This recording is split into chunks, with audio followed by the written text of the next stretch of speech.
I don't know if you've been feeling this lately, but have you ever had moments where you catch yourself reacting in a certain way, thinking in a certain pattern, holding on to something, and it doesn't feel like you anymore? Like it used to make sense, it used to protect you, but now it almost feels out of place. Like you've grown, but parts of you haven't caught up yet. And you're kind of stuck in this weird in between where you're not who you were, but you don't fully feel like who you're becoming either. If that resonates, then this episode is for you because I've been noticing this in myself too. Not from a place of I figured it all out, but from a place of being right in the middle of it, catching old patterns, old reactions, old fears that don't feel aligned anymore, but they're still there. And that space, it's uncomfortable, it's emotional, it's confusing. But I also think it's where everything starts to shift. So instead of waiting until I have the answer, we might as well take a walk together and be in it together. And by all means, I am no psychologist, but I've had my fair share of coaching over the years. And I really want to share what I've learned and what I'm experiencing with you guys. So if you can, grab a notebook or open your notes or just really be here with me for a second. Because I'm going to ask you some questions. And this only works if you're honest with yourself. And if at any point you feel like, wait, this is exactly what I needed to hear, send it to someone else who might need it too. Let's get into it.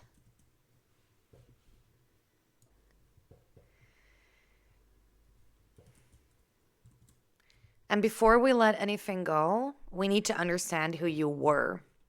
Your identity is basically a story your brain built over time.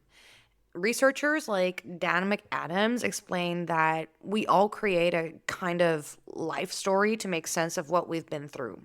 And the important part is your brain doesn't care about what's objectively true. It cares about what helps you feel safe, consistent, and in control. So when something happens, especially emotionally intense things, your brain starts connecting dots. Like, this is what love looks like. This is how I need to act to be accepted, or this is what I need to do to not lose people. And over time, those conclusions, they turn into patterns. Those patterns turn into beliefs. And those beliefs, they start to feel like, who you are. So your old self, you weren't random. You were built from all your experiences and all your emotional needs and all your protection mechanisms and what worked at that time, which is why letting go feels so strange because you're not just changing behavior, you're questioning a story that you've been living inside of. And now, with every segment, we're also going to be doing prompts. So I'm going to ask you some questions and I will answer them honestly on my end as well so that you, fully get the gist and know what I'm going through because I want to help you and I want to help myself. So let's roll with it, okay? And feel free to write the questions down or to go to the transcript. And there's also a bonus coming up for you at the end of this episode. So let's roll. The first prompt is, who was I when I created this version of myself? And for me, I can literally see versions of me that were just trying to keep things together, trying to be understood, and trying to not be too much. So I was keeping myself small, all the while I knew there was like a certain power inside of me. And I was basically keeping myself small. What did I need to feel safe, loved, or accepted? So, what did you need within that space? And for me, a lot of my behavior came from wanting to feel chosen and not abandoned in the middle of loving someone else.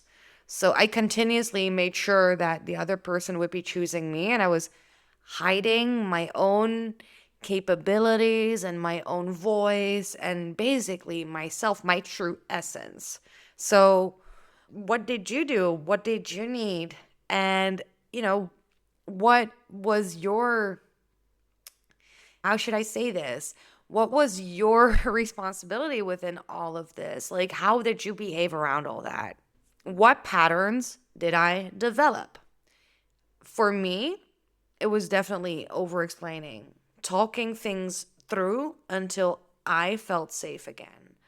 And I also was a huge people chaser. And that's really hurtful, actually, because you're continuously hiding all these little parts of yourself. And whenever you actually do something and someone raises an eyebrow, you over explain and you go into defense mode and you do all that stuff. So that was a huge pattern of mine. I felt like I had to prove myself the whole time. So, what was your pattern? How did this version of me protect me? Well, to be very honest, this version of me, she could stay ahead of all the pain. She was a very fast thinker because she had to be very, very quick on her feet. She had to be in that defense mode the whole time with family and partner and whatever. So she just started explaining more and she started holding on tighter to things that were actually very poisonous to her. So, what did your old version do to protect you? And what did this version of me believe about love, success, and myself? And is this one is very tough to answer and actually makes me kind of emotional thinking about it because there was a part of me that I believed that, love could disappear if I didn't do it right. So all the responsibility fell upon me and not upon anyone else. I always thought that as long as I would do it right, everything would be okay. But there's always, in whatever type of relationship you are, there's always two people, right? There's always you and someone else. And yet, still, I used to believe because now I'm not chasing and I'm not excusing myself the whole damn time and I'm not explaining everything. But I used to believe that if I didn't do it right and something fell apart, everything was always my fault. So I'm wondering what the version of you believe about love and success and yourself. What was your poisonous belief, basically? Because, when you're figuring all this out, you're figuring out, okay, what is the stuff that I need to keep myself far away from? And at that time, she wasn't wrong. She just doesn't need to lead anymore. We're gonna get honest with each other. So, social psychologist Leon Festinger, and God, I hope I'm saying your name right, he discovered something called cognitive dissonance, and this is something that we've all heard about. In simple terms, it means your brain gets uncomfortable when two things don't match. That mismatch creates tension, and your brain doesn't really like that tension, so it tries to resolve it in one of two ways. Way one is by changing your behavior, or number two, adjusting your identity to match what you're doing. And this is where it gets interesting. If your brain doesn't consciously choose something different, your brain will try to reduce that tension as fast as possible. And the fastest way to do that, it's not growth. It's going back to what it already knows.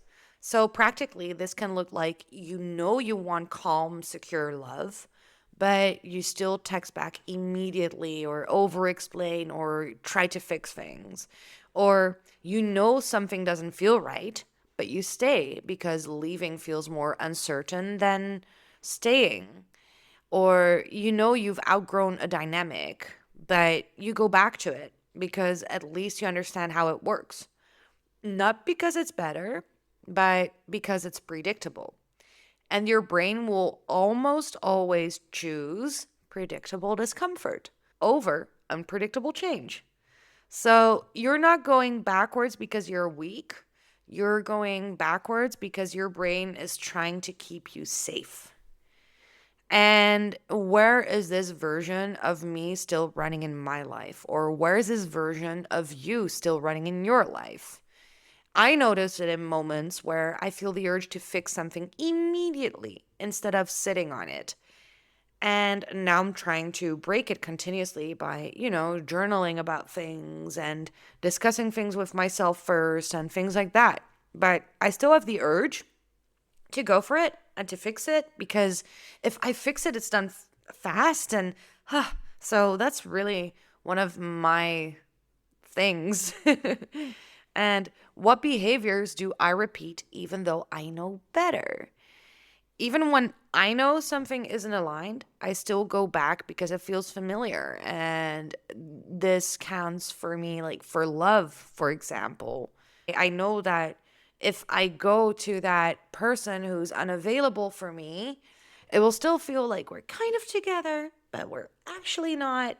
But at least I get the togetherness feeling going, things like that. So I'm wondering, what behaviors do you repeat even though you know better? Or where am I shrinking or over explaining? I catch myself explaining my feelings so deeply, like I need permission to have them, to have my feelings, to care about my feelings, to be with my feelings. Well, those are my feelings. I'm allowed to have them. I'm allowed to pass judgment on something that I think is good or bad or whatever. I'm allowed to feel sad or happy without saying like, "Hey, oh my god, I'm so happy because blah blah blah blah blah made me blah." No, you don't need to do that. Your feelings are yours. So where are you shrinking or over explaining yourself? What am I tolerating that my future self wouldn't? And this one is so strong. This one is so amazing. So there are things I'm allowing that I know won't fit the life I say I want. If I want to become a successful podcaster or a successful writer or a good business club owner, I shouldn't tolerate people who think that they can just lead me on. And I've tolerated that for far too long. So, what are you tolerating that your future self wouldn't? Who is the future self that you're building? And the last one in this segment is, what am I afraid will happen if I let this version go? For me, the real fear is, what if I lose them? What if I end up alone? What if I lose the people that, I used to be clinging on to so hard? But truth be told, those people are not the people that want what's best for me. They want what's best for them. And from now on, I should be wanting, just like you should be wanting what is best for you. It can be that simple sometimes. And we don't stay the same because it's right. We stay the same because it's familiar, because it feels safe while it's not. We stay the same because that's just simpler than to evolve and than to become the person that you deserve to be. I hope you know this. And this part, oh my God, this part is something that nobody prepares you for. And I call it the death phase, which is basically the part that I'm at the end of. But well, I'll tell you. I'll tell you about that later. Okay. Carl Jung, we all know Jung, right? Described something called the persona. And the persona is basically the version of you built to function in the world. It's shaped by what gets you approval, so your parents and people around you, what keeps you safe, the elders around you, and what helps you belong, the community that you were in and your school, things like that. And because of all that, you learn how to act, what to say, and what parts of yourself to show or to hide. And over time, that becomes authentic and automatic, like it becomes a part of you. But here's the real thing: as you grow, your internal world changes faster than your external patterns. So suddenly, things that used to work, they don't feel right anymore. And reactions that used to make sense, they feel forced. Identities that used to feel like you now all of a sudden feel tight. So they do change. And this creates this in between phase that everyone runs into a couple of times in their life. It's where your old self doesn't fit, but your new self is not fully solid yet. And psychologically, this can feel like you're super confused. There's like a loss of direction in your life and huge emotional instability. And it's not because something is wrong, but because your system is literally reorganizing your identity. So, yeah, it can feel like you're kind of losing yourself. But what's actually happening is you're separating from who you had to be to make space for who you actually are. And that's a beautiful process. So here are a couple of prompts that go together with this part, and they're very important. Like the first one is tough. What am I grieving right now? What are you grieving right now if you are in the part of death? For me, I don't just grieve the person, I grieve the version of me that existed with the wrong people around me. It all of a sudden it feels lonely and different. You know? It's it's tough to become yourself, but it's also very important. Where do you feel in between? And where do I feel in between? I'm not who I was. I feel that in the past year I've changed so much, but I don't fully know who I am becoming yet. But I also know that it's kick ass and awesome, the person that I'm becoming yet, or that I'm becoming. And I know that you know that for yourself as well. What feels unstable or unclear in your situation or in my situation? Some days I feel grounded as if I've implemented this whole new version of myself already, but other days everything feels like it's floating, feels like kind of like an out of body experience while I'm in this death part of myself.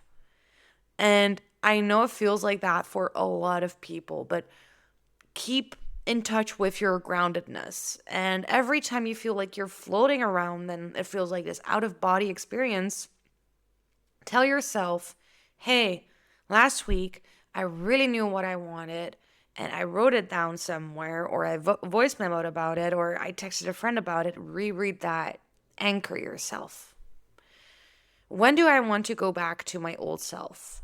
Sometimes, for me, I just want to go back to what felt familiar, even when it wasn't right.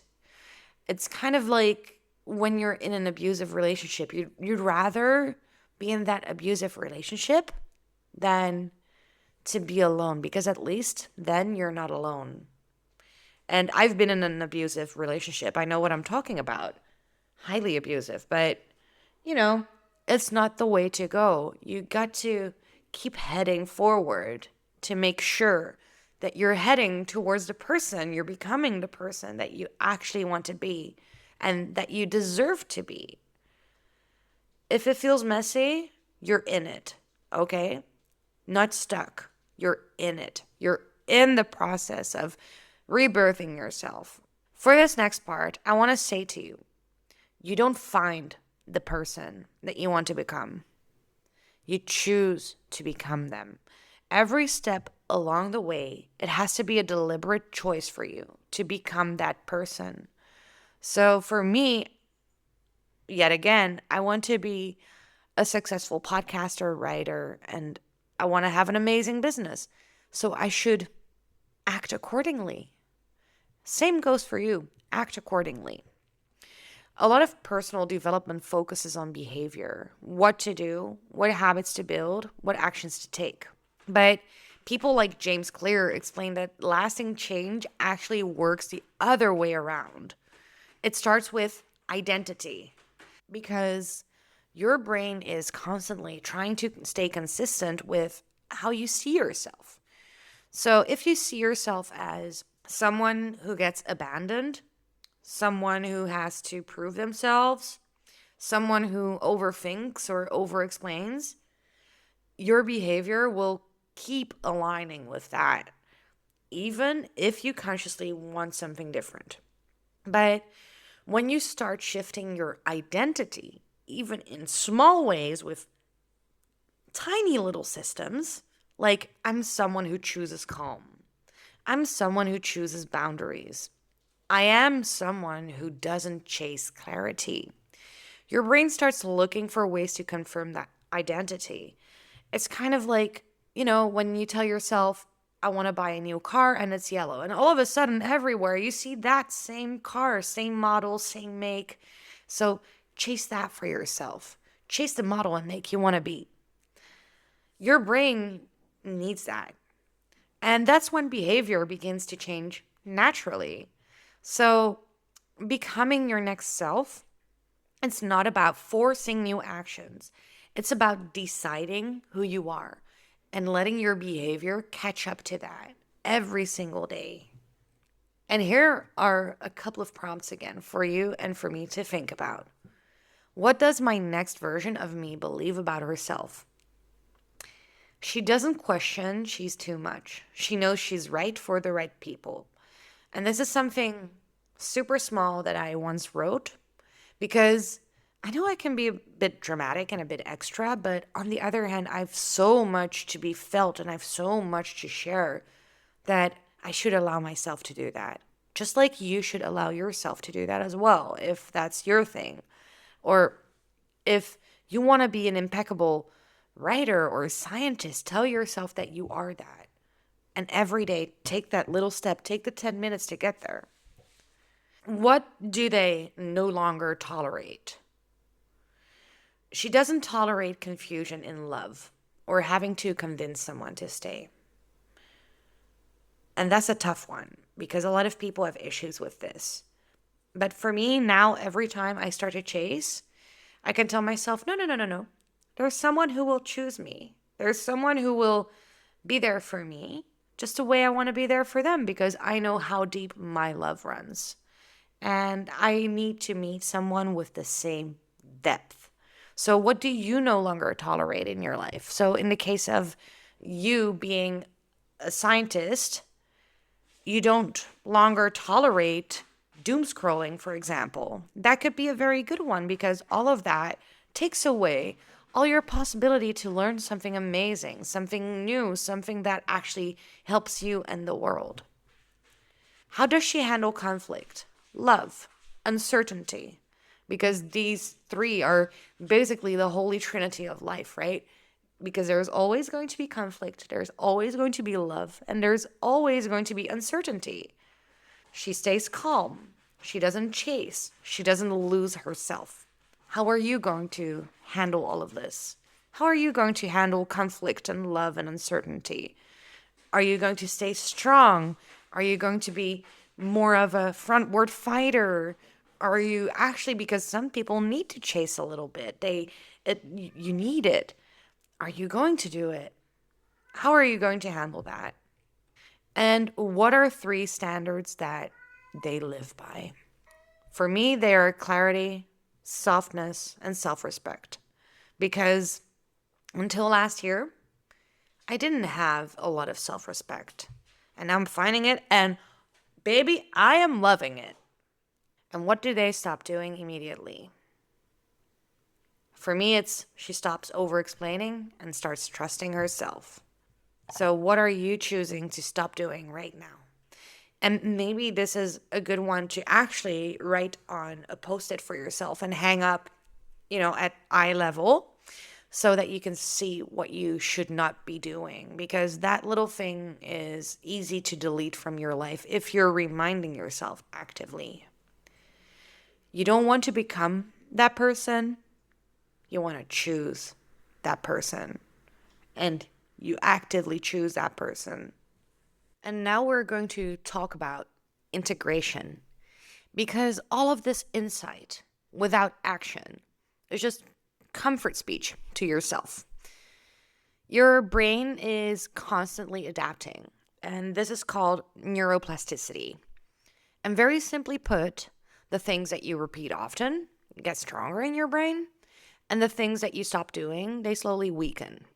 Every time you react in a certain way, think a certain thought, choose a certain behavior, you're reinforcing a new neural pathway in your brain.